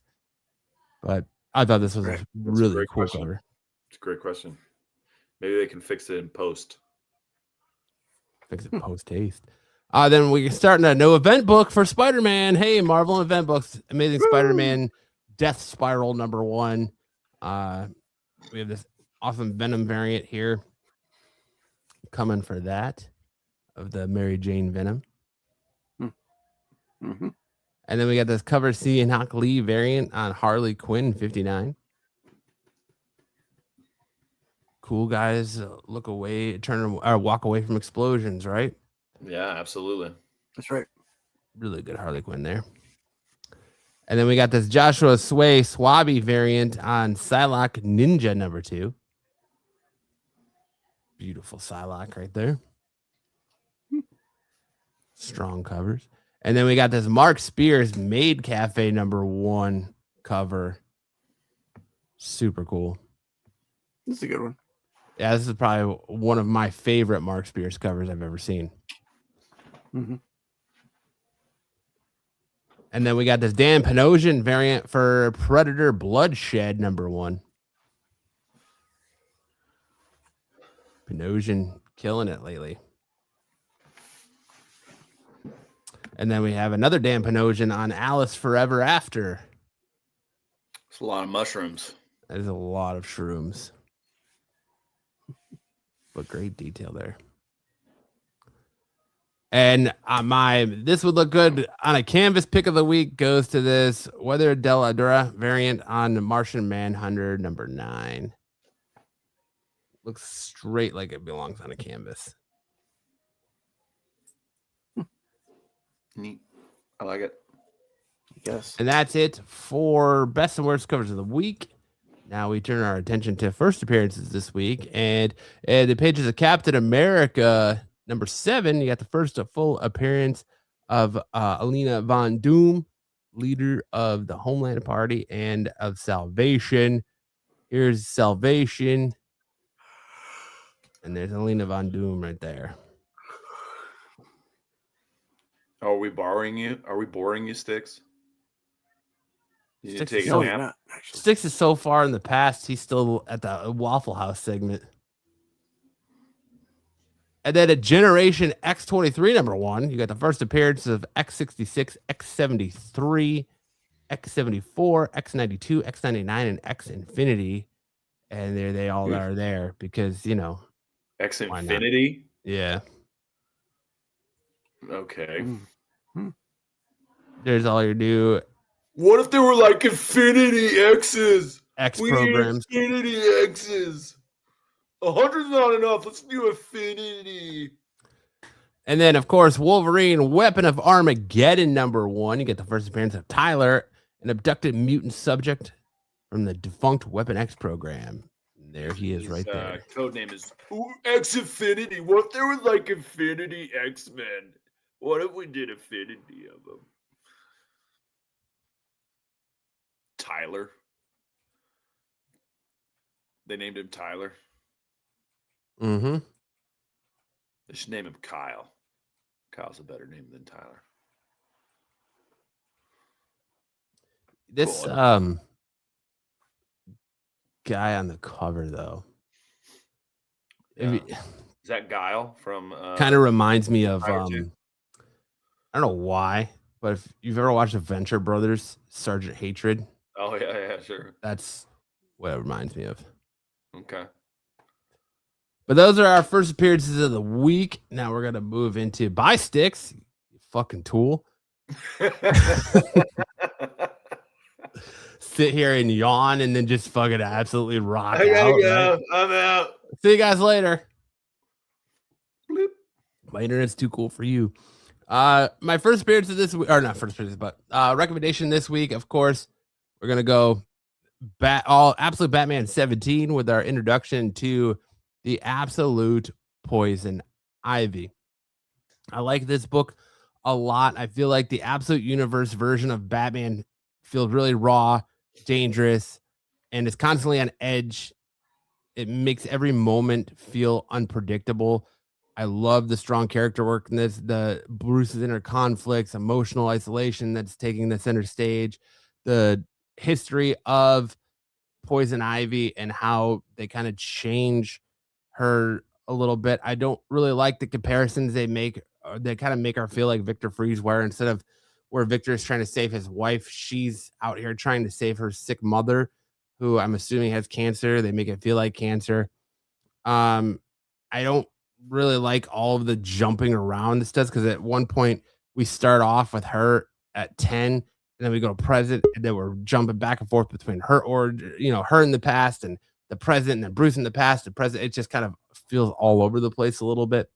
So that's my like gigantic knock on this book. Really, is just that it's all over the place, but it's still Absolute Batman, and it's a fantastic read. So there's that. Let's invite Sticks back in. What happened? Did you have to go feed the hamster that keeps your internet going? Why are you sorry I read it? I mean, I liked it. I don't know why you're sorry I read it there. Well, you did have Ed. a lot of kind of a long list of criticisms. But I mean, it's not. It doesn't mean I didn't like the issue. It's just one of the things that, like, if I'm going to review a book, I'm going to try to be as biased and kind of give you everything I think as I'm reading it. And it just that was it. I was like, man, there's a lot of back. You're jumping around a lot. But otherwise, like, I love her design, her redesign. It reminds me a lot of something out of like The Last of Us or Resident Evil, and that's kind of the way they portray her powers in this. Is it's like she can infect you with her vines, where it's like becomes this plant that takes over your body and zombifies you. It's cool. It's a really cool redesign. I'm just a little worried too that they introduce your absolute Court of Owls in this too, and there's a twist on them. And I'm a little bit worried that in issue 18, that Poison Ivy might take a backseat to the Court of Owls. I hope that's not the case, because I really like this absolute Poison Ivy, and I'm really intrigued to see more of it. I mean, I think it's an 8.1 out of 10, if I'm being honest. I like the book, but I do have criticisms of it. Moving on, we had Ultimate Spider-Man number 24, the final issue of Ultimate Spider-Man.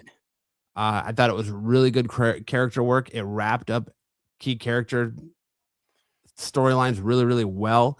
It doesn't really wrap up the character, because of course he's taking center stage in the Ultimate Endgame stuff that's going on right now. There are times where I feel like some of the threads were a bit too clean when you were resolving them, and making the ending feel a little bit safer rather than devastating or risky. Which I thought we were going to get more of a definitive end in this book, but it does kind of leave it open. I really feel like if you read the synopsis everywhere for this book, it's like, oh, well, Jonathan Hickman's time on Ultimate Spider-Man is coming to an end. So it almost feels like they're hinting that they're going to relaunch the Ultimate Universe in another way, shape, or form with new creative teams, and they're just not telling us that. And I kind of expected we were going to maybe get that announcement at ComicsPRO, but we didn't. And I think they're going to hold that close to the chest until after everything is said and done, probably later in this year. Maybe we get that announcement at San Diego this year, but that's kind of, I was expecting something, and just kind of the way they're hinting at it, I'm expecting more to come out of this and a relaunch of the Ultimate Universe. So, and I do wish the series had more time to explore its deeper ideas with these characters before ending, but you do get a really cool Venom versus anti-Venom battle in this, and a really cool Kingpin versus Mr. Negative battle in this. So it was really well done. I enjoyed it. It's probably about an 8.7 out of 10 for me on this book. So I had a lot of fun with Ultimate Spider-Man. I'm sad to see it ending. Then we got Exquisite Corpses. Exquisite Corpses is one of those books that has been up and down for me. Issue 10 finally feels like the book is moving along. I feel like issue 1 was really, really good and strong. And then kind of about issue 3 to 5, it kind of hit a snail's pace. And finally, we're starting to get things picking up in issue 10. I feel like, the writing is delivering tense and tightly structured scenes throughout with these characters and introducing some interesting aspects to this. I do feel like some of the fight sequences lack the explosive visual impact they should have. And there's a lot going on. This issue is a little bit more focused, but there's still a lot going on in this too. So this was probably about a 7.8 out of 10 for me, but I did enjoy Exquisite Corpses 10 because I finally feel like the story's moving along. And then we had End of Life #1 from Kyle Starks. Sticks and I had the pleasure, along with Dom, to interview Kyle Starks on our wrestling show last week. Great conversation with him about this book. I really enjoyed it. That is a lot of fun. I think it's kind of a darker book. I like that the main character is a flawed, sarcastic, layered protagonist. I feel like the humor in loud tones can at times feel a bit over the top, which may not land with everybody if that's not what you're looking for, but it does move very quickly and kind of throws you into the chaos. And whereas what I enjoy that as a comic book reader, because that catches me, some readers may find that they're not getting enough time to fully connect with the story or the characters in issue 1. But otherwise, I really, really enjoyed it. I thought it was great. Did you read that, Sticks? I haven't had a chance to get that, not yet. I will. I will tell you, though, that over the weekend when I was in New York, I was able to find 2 copies of Russell Heist. Issue 1 or issue 2? Issue 1. I didn't find any Nice. 2s. I found an A cover and a blank. Nice. Yeah, I've issue 3 comes out next week, so I'm Yes, it does. stoked to get that. But all right, All right, Now head it's for the definitely hills, that- boys. Time to What's head up? for the hill- Time to head for the hills.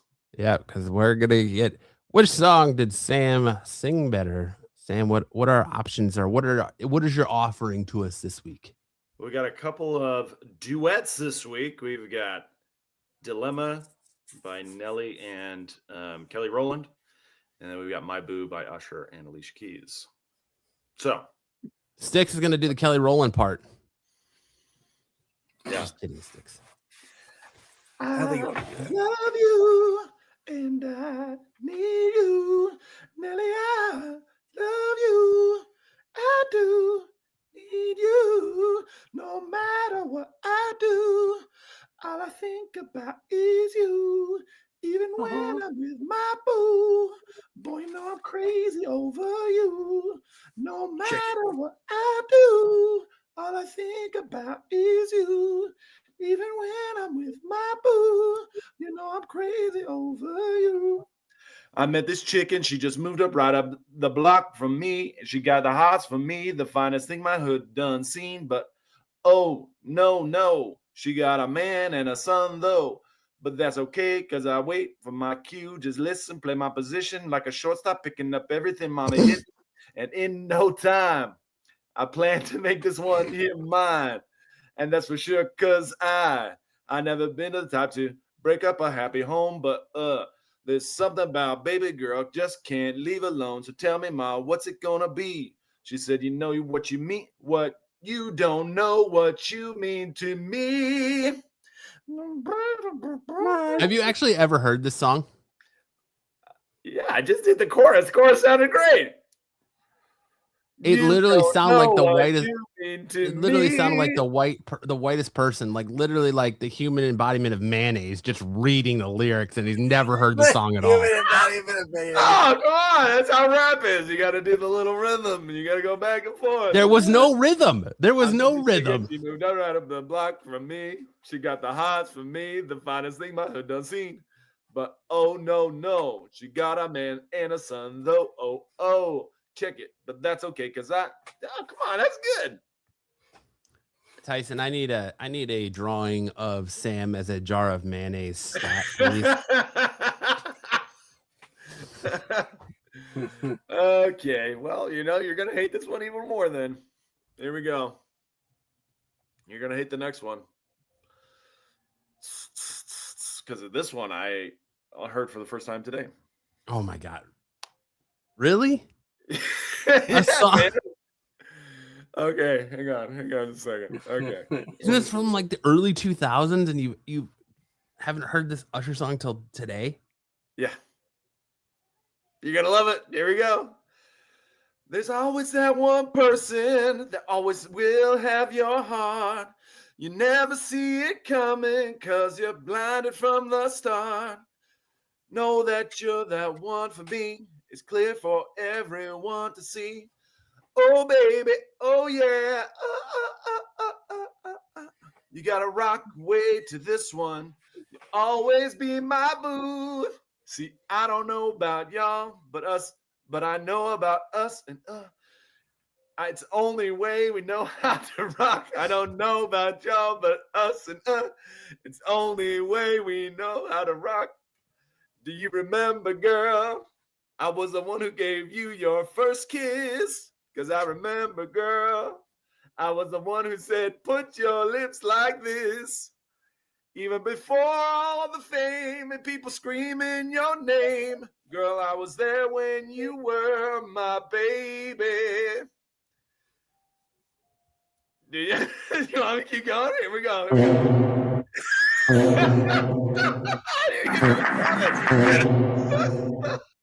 It started when we were younger and you were my boo. Now another brother's taking over, but it's still in your eyes, my boo. Even though we used to argue, it's all right, it's all right. You know what that is? That's the sound of a dumpster fire, because that's exactly what this is. All right. Hey, Sam, sing us a little Usher and Alicia Keys. Oh, great! I was looking for duets. I was like top hip hop duets. Oh man! All right. Fucking nailed that one, Sam. They can't all be winners. They cannot. That clearly not. Clearly not. Oh man. Can we please? Can we go back to game? Oh man. We're gonna get one for that one because Sam just absolutely murdered that. It was like Usher was standing right here, staring at us with his nipples. Oh, man. Yeah, these are all songs that I have no connection with. So all right. Well, back by popular demand because it played gangbusters last week, and I got a couple messages and comments saying this needs to be a regular segment. We're gonna take another trip because it is still February, the month of love, for some more lowered expectations. And this week we're gonna start off with Sean. Oh yeah, these are the VHS dating guys. Yes, they are the VHS dating segment. So we're going to find out about Sean. Those of you watching, welcome to your future. Sean Roach, Sean with a W. Well, I'm a catch, I'm 6'3.5", and I've been underweight my whole life. So if things come up in a relationship, this is romantic. This was not romantic. I operate from a place of trying to be very romantic, so that's not going to ever be my fault. If you want to break down a movie afterwards, I'm not very interested in that. So I would say that's I defer to you. He's not a fan of the movie my work Mechanic. Qualities. That's tough. I don't like to be told what to do. somebody tries to direct me into a parking space, that's not going to go well. Well, I own a specialty pet store, mainly terrarium animals, reptiles, of course, and some spiders. Of course, The he owns ideal first reptiles, date yeah. for a lady, good news, I'm not just taking you out for spaghetti and wine. I'm going to invite you to my pet store. The moment you walk in the door, you know you're riding on a 20% discount, and you might end up with a new pet She wants to buy a steak. and a boyfriend. I'm pretty open on the qualities of a woman I'm looking for, as long as you have olive skin and plenty of curves, soft voice. I don't like loud noises. Painted Air in nails, your lungs. fine, just not red. I'm in this for the long haul. I would hope my next relationship is forever, but I'm also fine with 10 years. And I dare you to date me 10 years. Forever, but 10 years is good too. Buffy, Well, Buffy ladies, He only wants 10 years of your time, ladies. That's Buffy it. said it best. I feel happy. I feel healthy. I'm a lonely human being. That was Sean. Sean, oh my gosh, that's Now great. we're gonna meet Randy.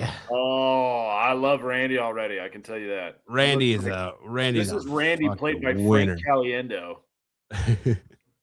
Don't say Frank that. Kelly. man. It looks like Frank Kelly. It does kind of look like Frank Caliendo, but he also looks like the camp counselor off of the movie Heavyweights. Yeah, 100%. Yeah. But here's Randy. First, a pulse. My favorite meal of all time is one of those double cut pork chops. Hopefully you're paying. Just kidding, I'll pay. I like to bowl, I like darts, and I like to play pool. Those are my big three. I'm a triple bar threat. hound. I've had my share of crushes. I don't mind telling you that it's been reciprocated. Boy, that's really making me nervous. Oh, I think absolutely. I agree that the early bird gets the worm. But I've also seen worms in the afternoon. I got real involved in making sure the public library stayed open. I spent a lot of time at that library when I was a kid. Oh, the best piece of advice I ever got was from my grandpa, and he said, "Don't fry bacon when you're naked." I've never done it naked, but I've done it with my shirt off, and I've got the scars to prove it. That's fair advice. Things I would like to do before I die. I would like to have breakfast in all 50 states. I wouldn't say I want to see a baseball game in every stadium, but maybe half. That'd be fun. My best qualities are very strong hands. If you like a shoulder rub or a back rub or some other sort of rub. Oh, What I'm hey. looking for in a woman is first a pulse. My favorite meal. I like how he ends with his first comment is I like a pulse, that he talks about how strong his hands are because he's probably going to choke you out. Yeah. I love Good it. old Randy. He's you never fry bacon naked. He hasn't tried it naked, but he's done it That's good shirtless. So That's good advice. Yeah, you don't want third-degree burns on you. You don't want grease burns on your wing. thanks, for sure. Randy. I feel like And from Randy would Ran- have little bat cheeks too. From Randy, we're gonna go to Tara. Oh boy. Okay. Describe myself as a clamshell. I'm kind of closed off at first. Don't worry. Once you get me open, there's a pearl inside. I am looking for real, true love and somebody who is unconditionally mine and doesn't talk to a lot of other girls on the phone at night. I also love being on boats. If you have a sailboat, I'm going to marry you. If you have a sailor's Because of the mouth, watch implication. it. I can't take you home to my mother. She's religious. I want children, yes. I love taking care of animals, so I think I will love taking care of kids. I don't believe in love at first sight. So if I see you and I feel a spark and we hit it off right away, I think that we need to get to know each other better. My best qualities are I'm a good listener, like to laugh. So if you want to be funny and tell me a funny story, I love to laugh and I love to have a good time. Just don't tell me anything too sad because I just don't really like to go there. The key to a good relationship is trust. If I'm out with my friends at a movie, you have to trust that I'm really there and not out dancing at the Rainbow Room. My most prized I wasn't thinking that until you said it. that my mother gave to me. It was It's a oddly gift from her specific that first you've never done husband, that. who is not my dad. It reminds me of the ocean, and I love the ocean. I would describe myself as a clamshell. I'm kind of closed off. Oh, jeez. But there's Tara implicating herself already by just putting ideas in your head that she's not doing. She's like, But if she you thinks that propose you to me think on a that boat, she's I'll doing. say yes because of Yeah. the implication. Right. You got a micropeen, but you got a boat. Tara's all yours. And now we're gonna go into Trish. Oh, here we go. Here we go. Trish is gonna win over our chat's hearts. I can tell you that right now. Let's see what Trish has to say, shall we?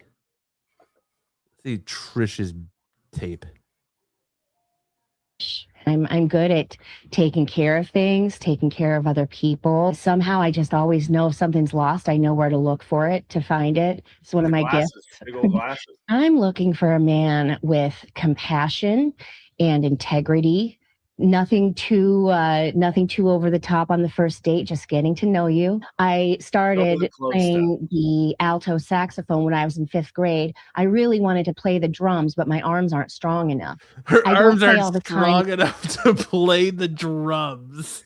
I really like. She's from Wisconsin or something, right? She's gotta be Wisconsin. Look at that shirt, though. Sam needs that shirt. But you had sex with a little fella, hey? That's got that bitch Carol Baskin written all over it, you know. Yes, it does. Now, but I do still like getting my saxophone out from time to time. New Year's Eve, somebody will say, "Hey, Trish, get out your sax." My idea of happiness is, let's say I'm 70 years old and I'm sitting out on a veranda next to a cool glass of lemonade, and my beloved is sitting right next to me, and we're holding hands and we're watching the grandkids play touch football on the lawn.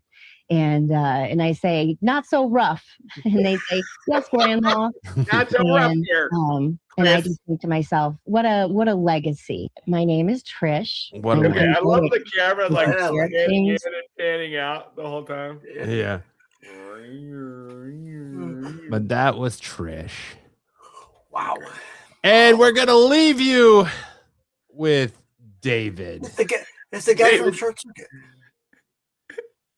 What? The guy from Short Circuit. The guy in brown face from Short Circuit. I'm gonna preface it by saying it's the 80s, and I think David probably has a few skeletons in his closet that he was more than reluctant to release upon the world. Right. Oh. So here comes David. Let me read.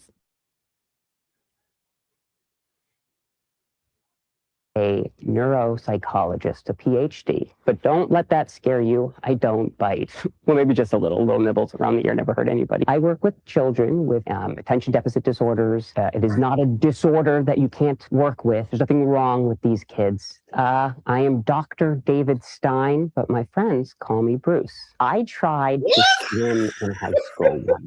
My coach yelled at me and said, "Bruce," because he didn't know my name. That's where Bruce came from. "You look like a majestic sea animal." And I started shaving all my hair. I am slippery when wet, ladies. I will do to you what you want those men with six packs to do to you, but I will try harder. The type of woman I'm looking for: passionate, tall, beautiful, dark eyes, owns the room when she walks in with her hips. Well, I believe in God. I was raised the Jewish. person you're looking I would for, love David, to is named experience Sergio. Christmas. It looks so much fun. I would love to jump in there and have a Christmas tree and get presents that one morning and have pancakes and bacon. What people get wrong about me when they meet me is they think I'm pompous or conceited, but there's nothing wrong with being confident. I'm not the kid in 8th grade anymore. Why is he crying when he Man, I drive an Audi. I am a neuropsychologist, a PhD. Well, that was David, aka Bruce, if you talk to his swim coach. He's slippery when wet, ladies. He just creamed his pants. There's nothing wrong with confidence. Yeah. Well, I'm confident that you were looking for a man named Sergio in the Pink Pony Club, not a female. Pink Pony Club. Hey. But yes. Now we switch gears to our own resident lower expectation, looking for love. It's time for everybody's favorite game, the Dom game.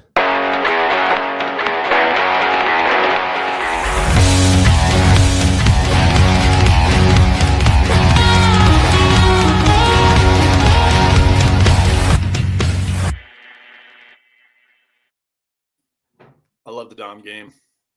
The Dom game makes its triumphant return. We start with this. Did Dom like this picture? Yes or Yes. no? Anyone need a nap? Yes. Cowboy pillows. Are you taking a nap on her cowboy pillows? You definitely like this one. Sam says definitely like this one. Sticks? I'm gonna say yes. Sticks says yes as well. Yes. What say you, chat? Did Dom like this? Ed says yes. Yes, with 2 S's, which are the initials of the young lady. Sukso. She's gonna sook you. Suki. TK says yes.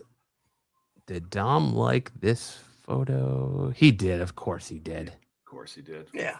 I think anybody with a pulse likes this photo. Did Dom like this picture? Yes or no? Lay with me? Question mark. Thank you for the memories.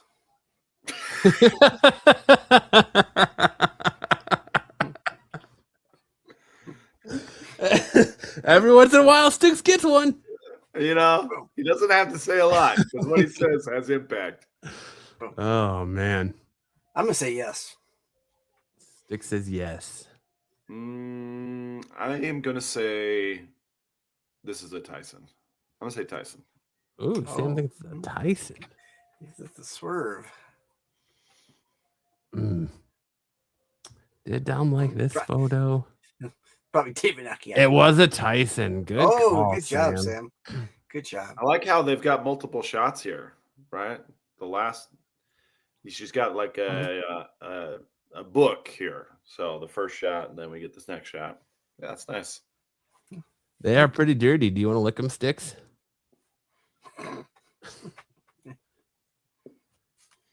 Sticks can't say yes or no because his wife is sitting right off camera next to him. So what's going on here? What are you looking at? What's going on here? Did Dom like this picture? By the power of Grayskull, with the new He-Man trailer finally out, someone decided to gender bend for He-Man. Did Dom like this picture? Who's the artist here? I don't know. I'd Brian say something. I'm gonna say Ed says no. I'm gonna say no. I'm gonna say no. Tyson is a dirty old man. I did You see said this. no. Sam says no. That's I cool, did dude. see this picture. I actually think I saw someone in this costume at Phoenix Comic Con one time. I did see this. Jedi. Only it was I saw a gal dressed like Panthro at Phoenix Comic Con, and it reminds me of this picture. He's dressed like Snarf. Snarf. I'll say no. I'll say no. I'll say no. It was not dumb. Sticks is saying no as well. Did Dom like this photo? No, this was Jedi. It was Jedi. TK read the room. Never heard Dom mention Masters of the Universe. Oh no, not at all. Did Dom like this photo? Yes or no? This one is utterly entertaining. Hey-oh. She's got a dump truck back there, though. Well, she lives on the farm. You know, what are you gonna do? Gotta have. She's got to be a ranch hand with 3 S's. Ranch hand. I'll say yes. Stick says yes. I'm gonna say yes as well. Sam says yes. TK says thinks it's Tyson. DNA, yeah. David Nakayama from Buffy. DNA would be great. Did Dom like this photo? He did. This was a Dom. Yes. Dom did like this photo. 2 for 1. 2 for 3. Did Dom like this picture? Yes or no? Holly's berries. Holly's berries. That's a funny She wants you to join her on OnlyFans. I don't know. This doesn't seem like something that I've ever seen Dom like. I think this one's going to be the David Nakayama. Yeah, I don't know. I don't see. I've never seen Dom like something like this, and I do send some of these to Tyson. But I'm gonna say no. I'm gonna say no. I don't think this is Dom. No, you don't think so? What say you, Sticks? I said no. I think this one's gonna be the David Nakayama. Yeah, it's David Nakayama. TK says yes. Is this David Nakayama? Is this Dom? No, it's Tyson. Tyson. I just didn't think it was Dom. I don't know enough about David Nakayama to say it's him or not, but I just don't think it's Dom. They might need medical help. It looks like their tongues are from Oh yeah, she's sucking that other girl's tongue hard. Jeez Louise. Take it easy, ladies. Come up for air. Did Dom like this photo?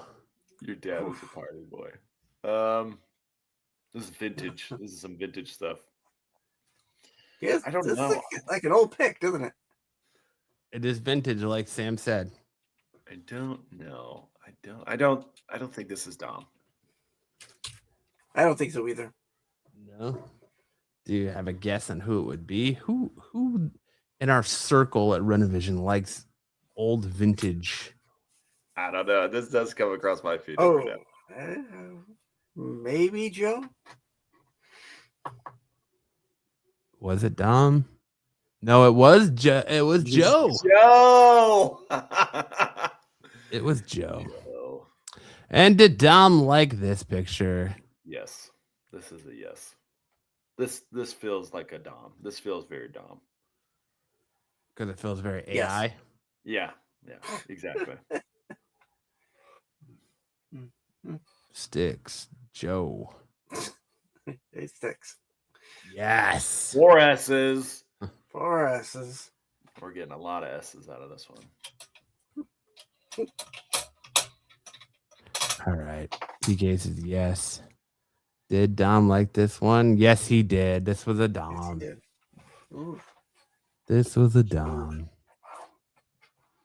But all right, it's time for our final segment, the segment that sends everyone for the hills, where they say, I don't want to talk about hot chicks and dudes. I just want to talk about comics. It's time for Missed Connections.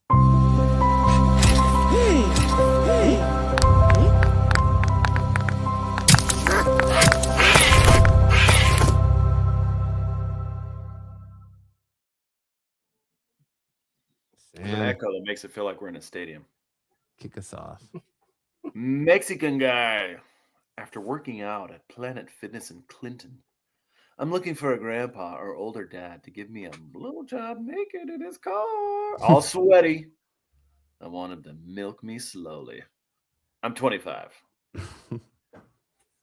Ooh. Jeez. It's like daddy issues, like crazy. He wants you to pull on his udder. Ooh. Yeah, go milk the bull. Go milk the bull, Sticks. Sticks, you're the guy he's looking for. You're the guy. I feel personally attacked by this one, but where are the mature fat people to give them a delicious blowjob? I just want fat people 40 years old and older, that they are clean without disease. Sweaty is fine. I with a discreet place. I with a discreet place. I don't know. Mate.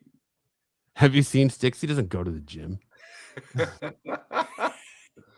Also not Mexican. Sticks is also not Mexican. He was definitely looking. You got me there, Ed. Oy. All right, Sticks. Sweaty is fine. The last two in a row with Sweaty.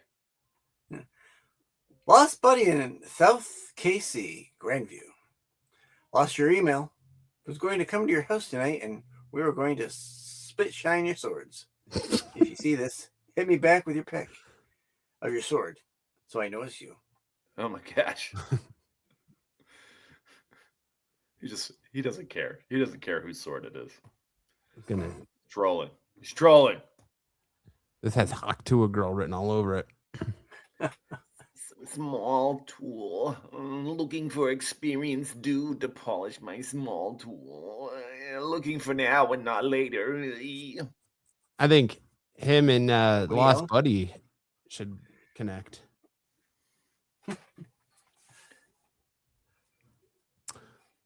Oven for free, Odessa.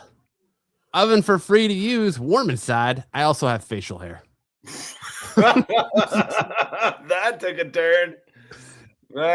turn. So is it like a bearded lady? Is it a man? That is definitely a bearded lady. Wait, what else is the oven referring to? What else is the oven referring to? Transitional thing going on here. I have facial hair. I bet he doesn't even own a sword. Yeah, right. False advertising. Short sword. Whose turn is it? Me. It sticks. Can I eat your cake? Rock Springs. Hi, ladies. I would love to eat your cake if you are interested. I will eat all your frosting. Send pics of your cake. That's gross. He wants to lick your booty hole clean. That's disgusting. He wants that chocolate frosting. Oh. That's so nasty. But that's it. That's our show for this week. Hope you guys were thoroughly entertained on this Saturday night. We know you could be doing anything else on Saturday, and we're glad you're sitting here being entertained by this douche chills of a show. If you want more from Styx, you can catch him out Tuesday nights on his channel for his Doctor Who Rewind. If you want more from Renovision, check out all P shorts throughout the week. Make sure to check out the Tack Show on Wednesdays. Check out the Boys on the Qualified on Fridays, following the CBSI Hot 10 list. You could check Styx and I out every Thursday night on our respective channels for Off the Mat, for all that professional wrestling goodness if you need more professional wrestling in your life.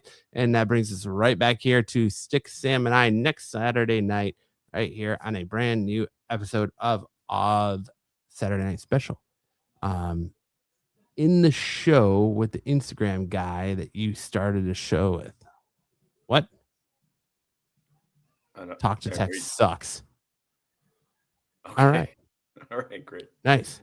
And end the show. End the show with the Instagram Stay guy gold, that pony started the boys. show. Yeah. Okay. I feel happy. I feel healthy.